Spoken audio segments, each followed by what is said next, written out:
અહીંયા પ્રશ્ન કરે છે, નારદજી પ્રશ્ન કરે છે, કોઈ સાધારણ માણસના પુત્ર હોય તો યૌવન પાછળ મળે છે, અને કદાચ કોઈ વખતે કોઈ નાસ્તિક આદમી હોય તો એનું કલ્યાણ થાય, જેને આ જન્મ કોઈ દિવસ સત્કર્મ કર્યું નથી, પુણ્ય શું છે, ધર્મ શું છે, ભગવાન શું છે, સત્સંગ શું છે, એને ખબર જ નથી, આવા માણસનું કલ્યાણ થઈ શકે? મહારાજ જાણતા કે અજાણતા સ્વાર્થથી પાપ તો થવાનું, તો એ પાપ થયેલા માણસનું, જેનાથી પાપ થયેલું છે મન કર્મ વાણીથી, એની પણ કલ્યાણની સંભાવના ખરી.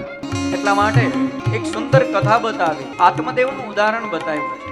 તુંગભદ્રા નદીનો તટ છે, એ નદીના તટ પર આત્મદેવ નામના બ્રાહ્મણ રહે છે, વેદને જાણનાર છે, ત્રિકાળ સંધ્યા કરનાર છે, અને ત્રિકાળ સંધ્યા કરનાર છે, વિદ્વાન છે, વેદને જાણનાર છે, એના માટે કામ પણ બહુ રહે છે, બધા આદર આપે છે, બધા સત્કાર કરે છે આત્મદેવનો, અને હા જાણકાર છે એટલે કામ વધારે રહે છે, ને કામ વધારે રહે છે એટલે ધનની વ્યવસ્થા પણ જીવનમાં ખૂબ સારી છે. એની પત્ની સાથે રહે છે, પત્નીનું નામ ધુંધલી બતાવ્યું છે.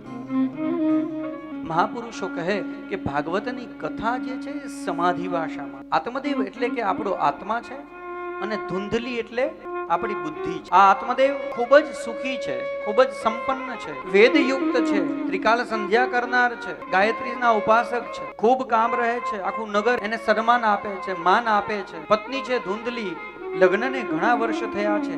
હવે આ ધુંધલી જે છે ને એનો સ્વભાવ પણ બતાવ્યો છે. ધુંધલી થોડી કર્કશ સ્વભાવની છે. આ ધુંધલી જે છે ને એને વાતો કરવી બહુ ગમે, વાતો એ ચડી જાય તો મહારાજ વાતો જ કર્યા કરે. આત્મદેવ જમવા બેઠા હોય અને વખતે ધુંધલી છાશ ન હોવાના કારણે છાશ લેવા જાય અને બાજુમાં બેસવા જાય, બાજુમાં બેસે એટલે વાતો શરૂ થાય. આત્મદેવ જમી લે, જમીને 15-20 મિનિટ સૂઈને ઊભા થાય ત્યારે પેલીને યાદ આવે કે અરે હું તો છાશ લેવા આવી. આ બહુ વાતોડી છે, કર્કશ સ્વભાવની છે, કલહ પ્રિય એવો શબ્દ વાપર્યો. એક દિવસનો સમય છે, આત્મદેવને દુઃખ થયું છે કે બધા માન આપે છે, બધા સન્માન આપે છે, પણ ભગવાને કોઈ સંતાન ન આપ્યું.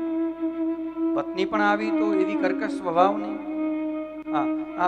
એક વસ્તુ બહુ સાચી વાત છે, ઘરમાં એક સારો માણસ હોય ને, એક સારા સ્વભાવનો, તો એ આખા ઘરને બાંધીને રાખે છે.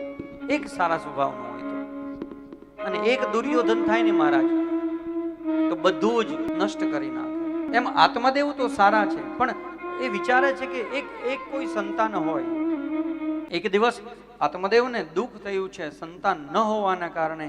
એક દિવસ ખૂબ દુઃખી થયા અને વિચાર કરે છે કે આ જીવનનો શું ફાયદો, આ ધનનો શું ફાયદો. અંતે કંટાળી અને આ આત્મદેવ જે છે એ વિચારે છે કે નદીના તટ પર જાઓ અને નદીની અંદર પડી અને આપઘાત કરું, અથવા તો કૂવામાં પડીને આપઘાત કરું.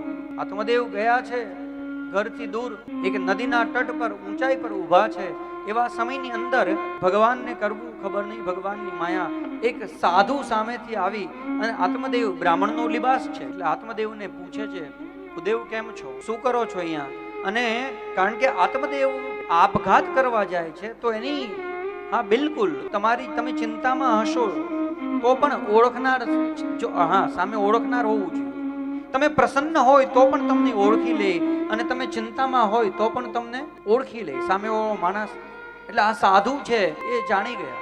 आत्मदेव को पूछ लिया, ब्राह्मण देवता क्यों चिंता में हो, आंखों में आंसू क्यों है, क्या हुआ? आत्मदेव थी रड़ाई गયું, आंसू सरवा લાગ્યા. કહ્યું, ભગવાન, જીવનમાં લગ્નને ઘણા વર્ષ થયા છે પણ મને કોઈ સંતાન નથી. આ સંતાન ન હોવાના કારણે આજે હું આપઘાત કરવા આવ્યો. સંત સમજાવે છે, ભાઈ આપ તો બ્રાહ્મણ છો, આપઘાત કરવું એ સારી વાત નથી. આપ બધાને સમજાવનાર, આપ આપઘાત કરવા આવ્યા છો. એ કહે, બાબા તમે હજી સંસારી બન્યા નથી ને, એટલે સંસારી જે બને ને એની પહેલી કામના હોય, લગ્ન કરતા પહેલા એ કામના હોય કે મારા જીવનમાં કોઈ, મારા દાંપત્ય જીવનમાં મને કોઈ સંતાનની પ્રાપ્તિ થાય. એ તો આપે લગ્ન નથી કર્યા ને એટલે આ વચન તમે કહી શકો, આ વાતો તમે કહી શકો, પણ તમને ખબર નથી મારા જીવનનું દુઃખ, કારણ કે મારે સંતાન નથી એટલે મારા ઘરનું દાન કોઈ સ્વીકારતું નથી. અનેક વ્યાધિ છે પણ એ તમે નહીં સમજી શકો. પેલા સંતે સમજાયું, આ સંસારમાં એવું માનવાનું છોડી દે કે સંતાન આવશે તો તું સુખી થઈ જાય. ઘણા સાયકલ વાળા એવું કહે કે બસ જો આમ બાઇક મળી જાય ને તો આમ કામ થઈ જાય, પછી હું સુખી. મારે એમ કેવું સાયકલ જેની પાસે છે ને એ 10 મિનિટ બાઇક વાળા પાસે બેસે એટલે એ એમ કહે છે કે એ થોડી નાની એવી ગાડી મળી જાય ને તો પછી હું સુખી. તો એમ કહેવાનું મન થાય કે ભાઈ નાની ગાડી છે એની પાસે જઈને 10 મિનિટ, બોલે એ નહીં, લક્ઝરી કાર મળી જાય ને. એટલે આ સંસારમાં બધા કોઈ તન દુખી, કોઈ મન દુખી, કોઈ ધન બીનું રહત ઉદાસ, થોડે થોડે સબ દુખી, સુખી હરિ કો દાસ. નાનક દુખિયા સબ સંસાર, સુખી ધરે જો નામ આધાર. જેને નામનો આધાર મળ્યો છે, સમજાવવાની કોશિશ કરી. તને એમ છે કે મને સંતાન નથી એટલે હું દુખી છું, પણ જેની પાસે સંતાન છે એની પાસે જઈને બેસ. કોઈ કહેતા હૈ, કોઈ છુપા લેતા હૈ, પણ આ તો પરમ સત્યની વાણી છે. અહીંયા તો જે હોય સત્ય આવે. આ જગતમાં કોઈ ના કોઈ છતાં માયના નહીં. એટલે સંતે કહ્યું કે તો પછી તારા ભાગ્ય, એક કામ કર, તો આપઘાત તો નહીં કર, કારણ કે મારી સામે તને આપઘાત તો નહીં કરવા દો, પણ તું બહુ જીદ કરે છે. તો એક ખુદ કી જોલી में से साधु ने एक फल निकाला. એ ભાઈ એક કામ કર, આ ફળ છે એ તું તારી પત્નીને તું ખવડાવજે આ ફળ, અને ભગવાન કૃપા કરશે, તારી ત્યાં પુત્ર થશે. ખૂબ રાજી થઈ, ખૂબ આનંદિત થઈ, અને આત્મદેવ દોડીને ભગવાનનું નામ સ્મરણ કરતા જલ્દીથી ઘરે આવે. પોતાની પત્ની ધુંધુલીને કહે છે कि आज तो भाग खुल गए देवी, आज एक बड़े सिद्ध संत मिल गए. देखो ना, उसने ये फल दिया है और ये आशीर्वाद दिया है कि ये फल तुम्हारे ग्रहण करने पर આપણને સંતાન થાય. બહુ આનંદ વિભોરમાં છે. અને એ ધુંધલીના હાથમાં ફળ આપી અને નદીના તટ પર સ્નાન કરવા ગયા છે કે હું ભગવાનને સ્નાન કરીને ફરીથી દીવો ભગવાનને લગાવું, ભગવાનની માળા કરું, કે ભગવાનને વિશેષ પ્રણામ કરું, આજે વિશેષ લાભ થયો છે. તો એ ફળ આત્મદેવ ધુંધલીના હાથમાં આપીને જતા રહ્યા. હવે અહીંયા ભૂલ એ થઈ કે એ સંતે, એ સાધુ એવું કહ્યું હતું કે તું તારી પત્નીને આ ફળ ખવડાવજે. એને શું કર્યું? ખવડાવવાના બદલે હાથમાં આપ્યું. ધુંધલી એટલે બુદ્ધિ. બુદ્ધિ કોઈ પણ વસ્તુ હોય ને એમાં બે વસ્તુ કરે. આ બુદ્ધિ તર્ક અને વિતર્ક. તમે એના હાથમાં બે ફોન આપો ને તો પછી વિચારે આમાં આ છે, આમાં આ. તર્ક અને વિતર્ક કરે. તર્ક અને વિતર્ક કરી અને એના મનમાં વિચાર આવ્યો કે મારા પતિદેવ બહુ ભોળા છે, એને કોઈ પણ છેતરી જાય. આ આત્મદેવને નહીં, આ અત્યાર સુધી ચાલ્યું આવે છે. બધી પત્નીઓને એવું લાગે કે મારા પતિદેવ છે ને એ બહુ ભોળા છે. હવે પતિદેવ જે છે એની નીચે 200 જણ કામ કરતા હોય, એને પૂછ્યા વગર કોઈ પાણી ના પીવે, પણ એ પાછું શું કે આમને તો કાંઈ ન આવડે અમારે. અરે એને કાંઈ નહીં, એને કેટલું આવડે છે. એક માને સદૈવ એવું થાય કે મારો દીકરો ભોળો છે, અને એક આ પહેલેથી ચાલ્યું આવે છે. આ ફળ ખાવાથી સંતાન થઈ, તો આ ફળ ખાવાથી સંતાન જો થતું હોય તો આવા તો કેટલા ફળ હું ચટ્ટ કરી ગઈ. પણ હા, મારા પતિદેવને હવે સંતાન જ જોઈએ છે, એની એટલી લાલસા છે. એ આપઘાત કરવા નીકળી ગયા હતા. તો પછી એક કામ કરું, યુક્તિ બનાવી કે મારી બહેનને ત્યાં ઘણા સંતાન છે, પણ ત્યાં ખાવાની વ્યવસ્થા. આ સંસારની મોટી વિડંબના એ છે, જે સાકરની બોરી ખરીદી શકે એ ઉપાડી ન શકે, અને જે ઉપાડી શકે એ સાકરની બોરી ક્યારેય ખરીદી ન શકે. આ બંને સાથે થાય જ નહીં. અહીંયા સંતાન નથી, ત્યાં ધન વ્યવસ્થા નથી. પરિણામે ધુંધલીએ વિચાર્યું છે કે મારી બહેનની ત્યાં ધન વ્યવસ્થા નથી. એક કામ કરું છું, હું એને મનાવું છું, હું એને રાજી કરું છું કે હવે જે સંતાન થાય એ અમને આપી દે, અને એના બદલામાં હું એને ધન આપીશ. પોતાએ એક મનસુબા બનાયા હે. અને ભૂલ એ થઈ કે પોતાના પતિને છેતરો છે. પોતે ગર્ભ આવ્યું છે પોતાના પેટમાં, એવું સ્વાંગ કરી, એવું નાટક કરી અને સમય ખેંચવા લાગી છે ધુંધલી. પણ ધુંધલીએ સાથે સાથે પરીક્ષા પણ કરી કે આ ફળ જે છે, સાધુએ કીધું છે કે આ ફળ ખાઓ તો સંતાન થાય, તો એ થવું જ જોઈએ, તો મને નહીં તો બીજા કોઈને. એટલા માટે એને એક પોતાના આંગણામાં જે ગાય બાંધી હતી એ ફળ જે છે એ ગાયને ખવડાવ્યું, પરીક્ષા કરવા માટે. સમય વહેવા લાગ્યો. એ બાજુ તો આત્મદેવ જે છે ખૂબ જ રાજી છે કે ભગવાનની કૃપા થશે. સમય બીતતા ચલા અને એક સમય, રાત્રિના સમયે ધુંધલીની બહેનને પ્રસવ થયો છે. રાત્રિના સમયે ધુંધલીની બહેન આવી છે અને પોતાની બહેનને જે છે થયેલો દીકરો જે છે રાત્રિના સમયે આપ્યો છે. ધુંધલીએ પોતાની બહેનને ખૂબ દ્રવ્ય આપ્યું છે, પૈસા આપ્યા છે. સવાર થતા સૂર્યોદય થતા આત્મદેવની ત્યાં પુત્ર થયો અને આખા નગરમાં વાત ફેલાઈ ગઈ. આત્મદેવના ભાગ્યની બધા સરાહના કરવા લાગ્યા. પણ એક ઘટના બીજી બની. થોડા સમયની અંદર જે ગાય હતી એને પણ એક બાળકને જન્મ આપ્યો. એ માણસ જેવો દેખાતો એનું સંતાન હતું ગાયનું. ફક્ત એના કાન જે છે એ ગાયના સમાન હતા. બધાએ આત્મદેવના ભાગ્યની સરાહના કરી છે કે જુઓ તો ખરા, ભગવાને કૃપા કરી તો એક નહીં, એકની સાથે બે પુત્ર થયા છે. ધુંધલીએ જીદ કરી છે કે આનું નામ, કારણ કે આ પીડા મેં સહન કરી એટલે આનું નામ હું રાખીશ. એનું નામ ધુંધકારી રાખ્યું છે.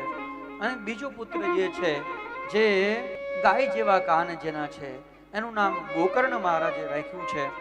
ગોકર્ણ મહારાજ જ્ઞાની થયા છે અને આત્મદેવને જે છે પાઠશાળામાં મૂકીએ તો મહારાજ આત્મદેવ પાછા આવી જાય. બ્રાહ્મણ હોવા છતાં કઈ અધ્યયન કર્યું નહીં, ક્રૂર બન્યા છે. એટલા ક્રૂર બન્યા છે, આ ધુંધુકારી એટલું ક્રૂર બન્યો છે, એનું વર્ણન કહેવા માટે શક્ય નથી. આ ધુંધુકારી જે છે એના નગરના જે રમતા નાના નાના બાળકો છે એને ઉંચકી અને કૂવામાં ફેંકી દે મહારાજ.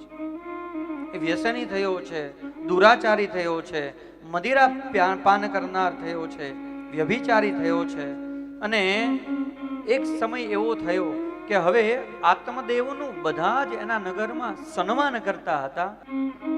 એ જ નગરના લોકો હવે આત્મદેવને ખોટું અને ખરું સંભળાવવા લાગ્યા. હવે આત્મદેવને સમજાણું કે પેલા સંત કહેતા હતા એ ઠીક હતું. આવો પુત્ર થયો, હે ભગવાન, આના કરતા તો પુત્ર ન હતો, એમાં જ હું સુખી હતો. ધુંધુકારી રાત્રિના સમયે બ્રાહ્મણ હોવા છતાં એ ન ખાવાનું ખાય, ન પીવાનું પીવે, રાત્રે બધાના ઘરમાં ચોરીઓ કરે. આત્મદેવ તો બીજી તરફ વિદ્યાપીઠમાં ગયા છે. સમય વીતવા લાગ્યો. એક સમય આવ્યો, આત્મદેવ વિદ્યાપીઠમાંથી જ્યારે પાછા આવ્યા ત્યારે આત્મદેવે ગોકર્ણ મહારાજે આત્મદેવ પિતાને જોયા. અહીંયા ગોકર્ણ મહારાજ પોતાના પિતાને કહે છે કે અહીંયા આપણે એક યાત્રી આવ્યા છીએ, કોઈની સાથે એટલું મમત્વ ન રાખો. એ પિતાજી, પોતાનું કલ્યાણ ચાહતા હો, આ સંસારમાં તું જ તારો, ગીતાજી કહે છે, આ સંસારમાં તું જ તારો શત્રુ છે અને તું જ તારો મિત્ર છે. તું જ તને તારી શકે અને તું જ તને મારે છે. તને કોઈ ન તારી શકે અને તને કોઈ મારી પણ ન શકે. હે પિતાજી, એક કામ કરો, બ્રહ્મમાં નિષ્ઠા રાખી અને ભાગવતજીના 10મા સ્કંધનું પારાયણ કરો. એનાથી કલ્યાણ થશે, એનાથી મુક્ત થશો. પુત્રના સમજાવવાથી આત્મદેવ જે છે જંગલમાં જતા રહ્યા, ભાગવતજીના 10મા સ્કંધનું પારાયણ કરી અને પોતાની ગતિ સુધારી છે. પણ અહીંયા હવે પિતા છે નહીં એટલે ધુંધુકારી વધારે ભયાનક બન્યો છે. ગોકર્ણ મહારાજ જતા રહ્યા છે, પિતાજી છે નહીં એટલે માં એકલી છે. હવે આ ધુંધુકારી જે છે પોતાની માને ધન માટે મારે છે, દુખી કરે છે. આ દુઃખના કારણે આ ધુંધલી પણ છે એક દિવસ રાત્રિના સમયે કૂવાની અંદર જઈ અને મરી. હવે તો એકદમ ધુંધુકારી એકલો છે, કોઈ કહેવા વાળું છે નહીં. એટલે આ ધુંધુકારી 5 સ્ત્રીઓ ઘરમાં લાવ્યો છે, 5 ગણિકાઓ ઘરમાં લાવ્યો. પૈસાને ઉડાવવા લાગ્યો છે. કમાવવું તો છે નહીં અને ઉડાવવું છે. આ 5ની પાછળ પૈસા ખતમ થવા લાગ્યા. પરિણામે રાજાને હવેલીમાં ચોરી કરી અને ગણિકાને થયું કે હવે આને પાસે જે આપવા યોગ્ય હતું એને બધું જ આપી દીધું છે. રાજાની ત્યાંથી ચોરી કરી છે. હવે જો એ પકડાશું તો આપણને પણ સજા થશે. એક યુક્તિ બનાવી, રાત્રિના સમયે ધુંધુકારીને જે છે પલંગની સાથે બાંધી અને ધુંધુકારીને મારી નાખ્યો. અનેક પ્રકારની યાતના આપી. આ ધુંધુકારી એટલો પાપાત્મા છે કે અનેક પ્રકારના દોરડાથી ધુંધુકારીને ગળાથી બાંધી અને મારે, પણ મારવા પ્રયત્ન કરે પણ મરતો નથી. અંતે પરિણામે કોલસા લાવી અને એના મોઢામાં પધરાવી અને ધુંધુકારીને મારી અને 5 ગણિકાઓ જતી રહે છે. અહીંયા ગોકર્ણ મહારાજ જે છે એ ત્યારે તે સમયે તીર્થયાત્રામાં હતા. એમને ખબર પડી કે મારા ભાઈની મૃત્યુ થયું છે એટલે ગયાજીમાં એમણે પોતાના ભાઈનું શ્રાદ્ધ કર્યું. ઘણા સમય પછી એક દિવસ રાત્રિના સમયે ગોકર્ણ મહારાજ ઘરે આવે. રાત્રિના સમયે સૂતા હોય એટલા માટે મધ્ય રાત્રિના સમયે એક દીવાર પર એક ચિત્ર વિચિત્ર, ક્યારેક મહારાજ શ્વાનનું રૂપ લે, ક્યારેક હાથીનું રૂપ લે, ક્યારેક મગરમચ્છનું રૂપ લે, ક્યારેક માણસનું રૂપ લે, અનેક પ્રકારના અવાજ કરી અને એ પ્રેત જે છે દીવાર પર રડી રહ્યો છે. કર્ણ મહારાજ જ્ઞાની હતા એટલે ડેરા નહીં, પાણીની અંજલી છાંટી અને પૂછ્યું કે ભાઈ તું કોણ છે, કેમ રડી રહ્યો છે? જ્યારે પરિચય આપ્યો છે, હું તમારો ભાઈ છું અને મારા પાપ કર્મથી હું પ્રેત યોનિમાં પડ્યો છું. પણ ભાઈ આ પ્રેત યોનિમાં અનેક પ્રકારની પીડા છે. ભાઈ આપ દયાળુ છો, તમે મને આ પ્રેત યોનિમાંથી મુક્ત કરાવો. કહ્યું છે ગોકર્ણ મહારાજે કે જરૂરથી સવાર થતા હું આની વ્યવસ્થા કરાવીશ. સવાર થઈ છે, બધા વિદ્વજનોને પૂછવામાં આવ્યું કે ગયા શ્રાદ્ધ કરવાથી પણ જેની મુક્તિ સંભવ ન હોય એની મુક્તિ કેમ થાય? બધા ચૂપ રહ્યા, ઉત્તર મળ્યો નહીં. એટલે ગોકર્ણ મહારાજ નદીની અંદર અહીંયા સુધી પાણીમાં જઈ અર્ધે સુધી અને ભગવાન સૂર્યનારાયણને અર્ઘ આપતા પ્રાર્થના કરી છે, મારી બુદ્ધિને પ્રકાશિત કરો. 100 ગયાજીના શ્રાદ્ધથી પણ જેની મુક્તિ ન થતી હોય એવા જીવની મુક્તિ માટે શું કરવું? ભગવાન સૂર્યનારાયણે એમની બુદ્ધિમાં પ્રકાશ કર્યો છે કે ભાગવતજીની કથાથી 100 ગયાજીના શ્રાદ્ધથી પણ જે જીવની મુક્તિ ન થતી હોય એની મુક્તિ ભાગવતજીની કથા કરે છે. પરિણામે પોતાના ભાઈની માટે કથાની વ્યવસ્થા કરી અને કથા થાય છે. 7 દિવસ કથા ચાલી. ધુંધુકારી જે છે એક વાંસની અંદર વાંસ રોપેલો હતો, વાંસની અંદર એકદમ સૂક્ષ્મ દેહ લઈ અને એ વાંસની અંદર છુપાઈને કથા સાંભળે.